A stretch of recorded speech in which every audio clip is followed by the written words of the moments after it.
Hey guys, it's Jonah here once again doing another beer review, but I've got an interesting one because I'm not sure where I got this beer from. It is this one. It is dun dun dun. It's focusing on me and not the beer. Full Circle, and it's called Kate's Color Palette, and it's a DDH IPA, double dry hopped IPA, and it's reasonably strong, 6.1%. Lots of balls on there, which is kind of cool, which I like to see. Now, I've been through all my Beer 52 propaganda, and I can't see that they ever sent me this beer. They have sent another beer from the same brewers as part of the Angels in the North kind of box, but I don't know if this was in there because it's not in the tasting notes, which is annoying. Right, hopefully it will focus on here. This is what we need to do. Lack of anything. Why is it focusing on? This is the bane of my life sometimes. That's what I wanted to do. So the hops in here are Sabro, Centennial, and Citra. Centennial, one of my absolute favourite hops. 2.7 units. That's not what I was looking at. I thought it was IBUs. No, it just gives the Plato, which is the alcohol content. We know what that is. Full Circle up in Newcastle, which is where some of my old people have come from, like Newcastle, you know. And there is a QR code thing, so feel free to scan that, and it will tell you about the brewery and all that kind of nonsense.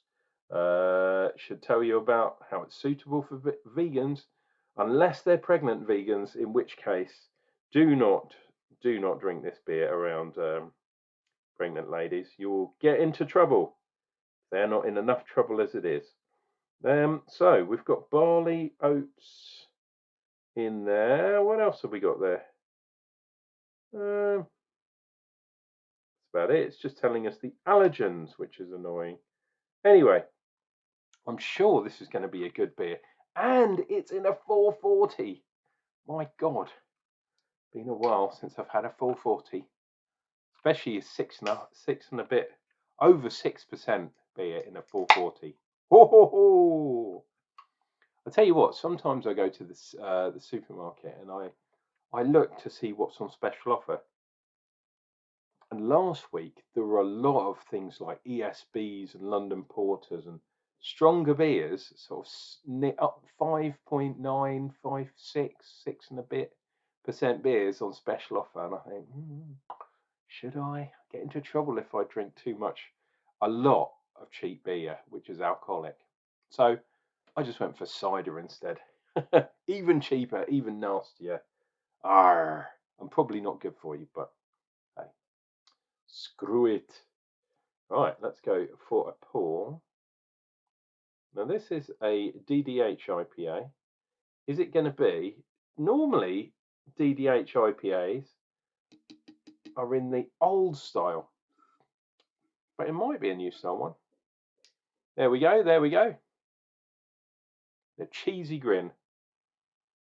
Oh, it's got quite a lot of Centennial on the nose because I always get that kind of bubblegummy thing from Centennial. Fantastic hop.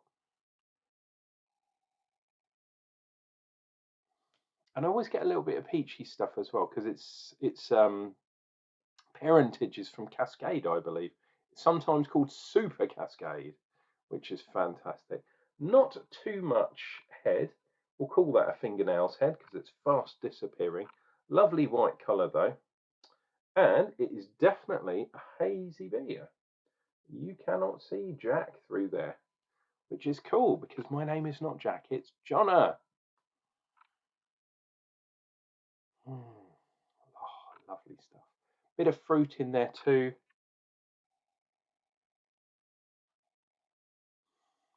Bit of kind of green stuff, but then that's probably the citra, isn't it? So you know, grass clippings in after a rain, or taking a dog for a walk through the hedgerows. That's what Citra says to me. Nice. Cheers and beers, guys. Oh, before I start, you can do me a favour. Please click like to this video.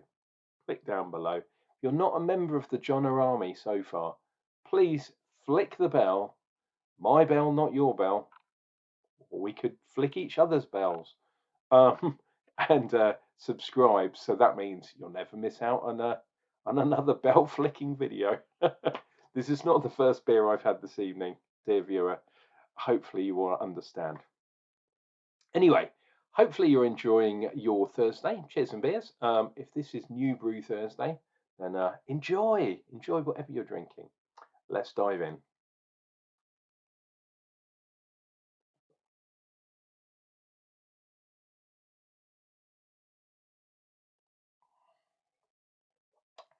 Wow, reasonably hoppy, reasonably grapefruity as well, which is interesting. Bit of that green kind of thing in the background. As well as, yeah, there's that kind of gum kind of flavour, but not as much as I thought it was going to be. I'm wondering what they've dry hop with this with. Sorry, my eyes are going funny. Sabro. Sabro Centennial for the dry hop. For the win.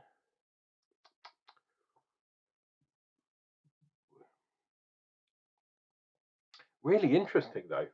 It's quite soft. And for a double dry hop, you'd expect that the hops would really be jumping out on you. Maybe because I've chilled it down and it's slightly higher in alcohol. The alcohol content can do funny things with the hops, believe it or not. And this one, I don't actually know when I bought it or got given it or where it came from. So I think possibly Marks and Spencer's, maybe, don't know. Anyway, let's go in. Oh, I can see there's a nice tide line on there. Wow, that's a proper thick one, a well-defined one. Let's see if we get another one with my second draw on this fabulous beer. I'll try and drink a bit more, see if I can get the old taste buds working. Cheers and beers.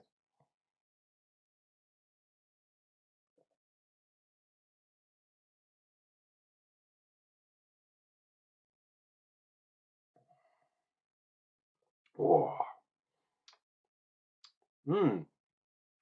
getting that grapefruit, but I'm also getting kind of, yeah, I'm getting a kind of grapefruity juice now. Maybe a hint of kind of peel zestiness too. And there's something else there. I mean, the bubblegum thing is there, but there's something else there in the background. I'm not sure what it is. It's a little bit creamy, kind of. Maybe nutty too. That sort of thing. I know it's got oats in it. Has it got wheats in it too? Possibly, because it's so kind of opaque. Wow, I did drink a larger glass, a larger sip. Look at that. Absolutely thick line. Straight, dead straight, which is absolutely good to see. And then as we go around the back, we've got slightly more vertical lines because the liquid is going down my throat, dear viewer. Would you agree? That's the best thing to do with beer. I've heard of some people taking baths with beer, especially in the Nordic countries. Hey, each to his own, but I prefer drinking mine, I think.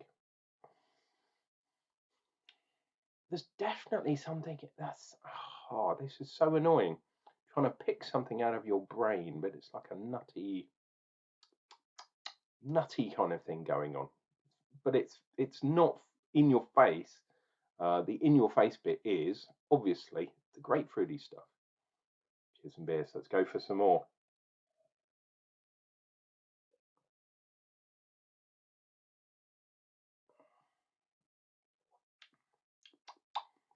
More zest, more juice.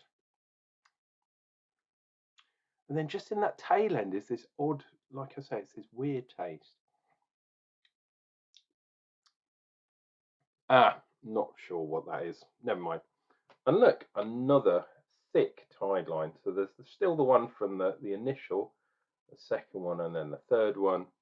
And if we're really lucky, dear viewer, for my final sip, I'm going to get another tide line. Yeah, that bubblegum thing. Oh, I love that. One of my favourite. Let's finish this off. How are we doing? Over 10 minutes now. I better drink up and you guys can go on your way.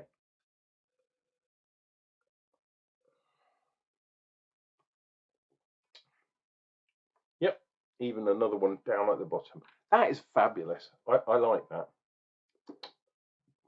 And it doesn't taste too overly alcoholic. 6.1%, full circle, Kate's colour palette. Very, very nice. I don't have any tasting notes to go on. Weirdly though, a double dry hopped beer. Pardon me, it was quite gassy.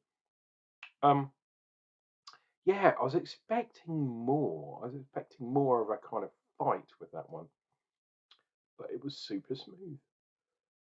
That's kind of what oats do, though, I think. So I would say this is more in the new style as an IPA than the traditional old style. So this is not a double IPA or something along those lines.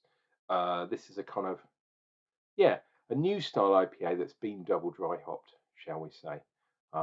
Creamy, smooth. You could get really in trouble with this beer. You could sink, at least a 4-pack of these. And they're 6% beer. They're over 6%, 6.1. So yeah, it would hit you before you knew it, and you'd be like, "Where's that come from? That beer's not that strong." Well, let me tell you, it's pretty strong. Anyway, dear viewer, you take care of yourselves, take care of each other. Remember to drink some beer, and don't forget, we'll be back with more beer reviews real soon.